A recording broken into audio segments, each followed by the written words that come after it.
নমস্কাৰ বন্ধু বান্ধৱীসকল, মোৰ চেনেললৈ স্বাগতম জনাইছোঁ। অসম চৰকাৰৰ ফালৰ পৰা ই-ৰিক্সা আৰু মপেড দিয়া হ'ব। তাৰ কাৰণে অনলাইন এপ্লাই চলি আছে। কি ডকুমেণ্ট লাগিব জানিবৰ কাৰণে মোৰ ভিডিঅ'টো সম্পূৰ্ণ চাওক। প্ৰথমে আপুনি গুগল ক্ৰমত যাব।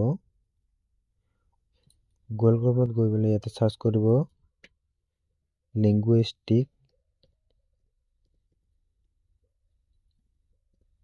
লিংগুইষ্টিক মাইনৰিটি বুলি।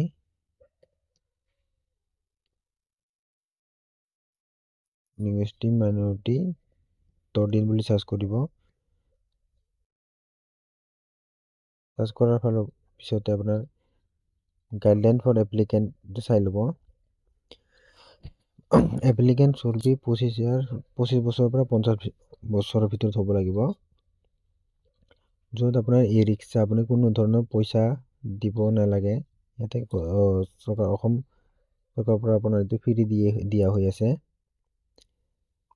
আপুনি ইয়াৰে ভিতৰত যিকোনো এটা চিলেক্ট কৰিব লাগিব। ই-ৰিক্সা আৰু মপেড এই দুটাৰ ভিতৰত এটা চিলেক্ট কৰিব লাগিব। আৰু অসমৰ বাসিন্দা হ'ব লাগিব তেওঁলোকে। আৰু ইয়াৰ লাষ্ট এপ্লাই ডেট 31 ডিচেম্বৰলৈকে আছে। তাৰ আগতে আপোনালোকে এপ্লাই কৰি ল'ব। কোনসকল লোক এই ই-ৰিক্সা আৰু মপেডটো নাপাব সেইসকল লোক হৈছে মুছলিম, বুদ্ধিষ্ট, খ্ৰীষ্টান, শিখ, জৈন এণ্ড পাৰ্চী। এইসকল লোকে এপ্লাই কৰিব নোৱাৰিব এই ই-ৰিক্সা আৰু মপেডৰ ইয়াতে। আৰু ইয়াৰ কাৰণে আপুনি বাৰ্ষিক ইনকাম আপোনাৰ 3 লাখতকৈ কম থাকিব লাগিব। আৰু তাৰ লগতে আপোনাৰ লগত BPL কাৰ্ড থাকিব লাগিব। BPL কাৰ্ড আৰু ইনকাম চাৰ্টিফিকেট থাকিব লাগিব, যিকোনো দুটাৰ ভিতৰত এটা। আহক কেনেদৰে এপ্লাই কৰে এইটো আমি চাওঁ। প্ৰথমে তললৈ স্ক্ৰল কৰিব। তাৰপাছত আপুনি ইয়াতে এপ্লিকেণ্ট ফৰ্ম ফিল আপ বুলি লিখা ওলাব। ইয়াতে আপুনি ক্লিক কৰি দিব। ক্লিক কৰি দিয়াৰ পাছত আপোনাৰ ইয়াতে লিখা ওলাব আইটেম ইনফৰমেশ্যন। ইয়াতে চিলেক্ট আইটেমত ক্লিক কৰিব। আপুনি এতিয়া লেখা থাকিব মপেড আৰু ই-ৰিক্সা। এই দুটাৰ আপুনি কোনটো ল'ব খুজিছে এইটো আপুনি ক্লিক কৰি দিব। মই ইয়াতে ই-ৰিক্সা বুলি ক্লিক কৰি দিম। ক্লিক কৰি দিয়াৰ পাছত পাৰ্চনেল ইনফৰমেশ্যন দিব লাগিব। ইয়াতে কেণ্ডিডেট নেম, ইয়াতে আপোনাৰ নামটো দিব। তো ইয়াতে আপোনাৰ ফাদাৰ নেমটো father's name, guardian name father নেমটো দিব ইয়াতে। তাৰপিছতে মোবাইল নম্বৰত আপোনাৰ OTP যাব।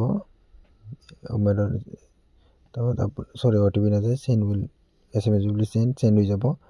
তাৰপিছত ইয়াতে আপোনাৰ 10 digit নম্বৰটো দিব। ইয়াতে আপোনাৰ মোবাইল নম্বৰটো দিব।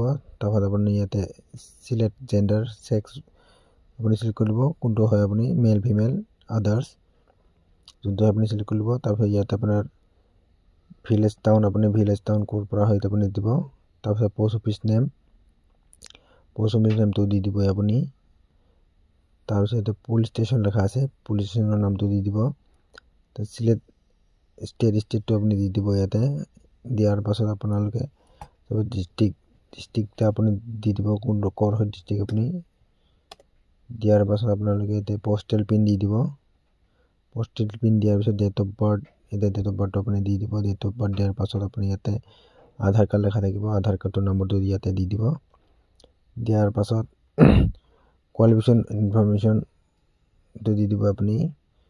ইয়াতে আপোনাৰ HSLC ক্লাছ 5 পাছ, ছেকেণ্ড ইয়াৰ পাছ, গ্ৰেজুৱেশ্যন আৰু আদাৰ্ছ। যদি আপোনাৰ আদাৰ্ছ কৰি দিয়ে এতিয়া ৰাইট কোৱালিফিকেশ্যন ইয়াতে আপুনি কি পাছ কৰিছে, আপুনি কি কোৱালিফিকেশ্যন কৰিছে ইয়াতে লিখি দিব।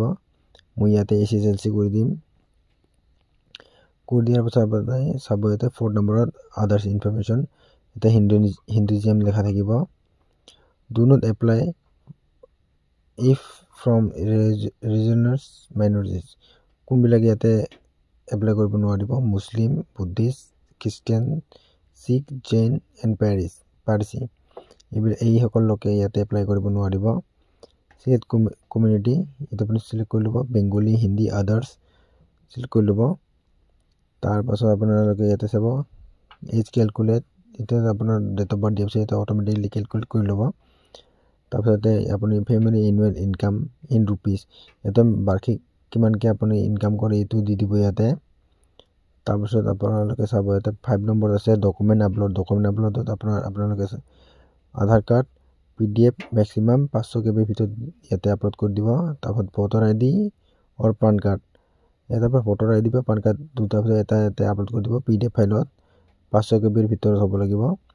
তাৰপাছত আছে ইয়াতে ড্ৰাইভিং লাইচেন্স আপোনালোকে PDF ফাইলত আপলোড কৰিব 500 KB ভিতৰত। ইয়াতে আপলোড কৰি দিয়াৰ পাছত সাবমিট অপশন টিপি দিব। সাবমিট অপশন টিপি দিয়াৰ লগত আপোনাৰ এই ফৰ্মখন সাবমিট হৈ যাব। তাৰপিছত আপুনি এটা একনলেজমেণ্ট ফৰ্ম এটা আহি যাব, এইটো আপুনি প্ৰিণ্ট কৰি ল'ব। ইয়াৰ পিছত আপোনাৰ এইটো ফিল আপ হৈ যাব আপোনালোকৰ এইটো। যিহেতু মই এইটো কাৰো কাৰণে কৰা নাই বৰ্তমান, ইয়াৰ কাৰণে মই এইটো আপোনাক কমপ্লিট দেখাব পৰা নাই সাবমিট কৰি। যদি মই কেতিয়াবা পাওঁ তেনেহ'লে ফুল ইনফৰমেশ্যনকে আপোনাক আনি দিম সাবমিট কৰি কেনেকৈ কৰে। যদি আপোনালোকৰ মোৰ ভিডিঅ'টো ভাল লাগিছে, লাইক সাবস্ক্ৰাইব কৰি আপোনাৰ বন্ধু বান্ধৱীৰ সৈতে শ্বেয়াৰ কৰি দিব আৰু কমেণ্ট ছেকশ্যনত আপোনালোকে জনাব মোৰ ভিডিঅ'টো চাই কেনেকুৱা লাগিছে। আজিলৈ মোৰ ভিডিঅ'টো ইমানে। ধন্যবাদ। সুস্থ থাকক, ভালে থাকক।